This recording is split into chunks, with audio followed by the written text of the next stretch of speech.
قوله عليه الصلاة والسلام لفاطمة وكانت أحب الناس إليه عليه الصلاة والسلام، يحبها حبا شديدا، يقول لها يا بني، وهذا لها ولأمة الإسلام رجالا ونساء إلى قيام الساعة، إني أحبك أوصيك لا تدعي كل صباح ومساء أن تقولي يا حي يا قيوم برحمتك أستغيث أصلح لي شأني كله ولا تكلني إلى نفسي طرفة عين. دعاء عظيم سبحان الله العظيم. يعني لو تأملنا يا حي يا قيوم، توسل إلى الله واستغاثة بالله عز وجل بأحب الأسماء إليه، ويقال أن الحي القيوم هي اسم الله الأعظم، وإن كان أكثر العلماء أنه هو الله عز وجل هو الاسم الجامع لأسماء الله الحسنى، لكن بعضهم يقول هو اسم الله الأعظم الله الحي القيوم، الثلاثة مع بعض.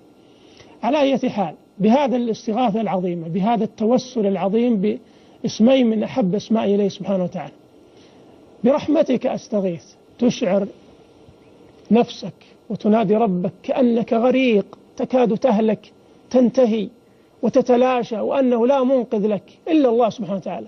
برحمتك أستغيث، ماذا تريد أيها المستغيث؟ أصلح لي شأني كله، لم يستثني شيئا من أمر الدنيا والآخرة في عاجل أمره وآجله. دعاء جامع عظيم سبحان الله. أصلح لي شأني كله، ثم العجب ولا تكلني إلى نفسي طرفة عين، لأن الله لو ولك لنا إلى أنفسنا أو إلى أحد من خلقه لهلكنا وضعنا والله.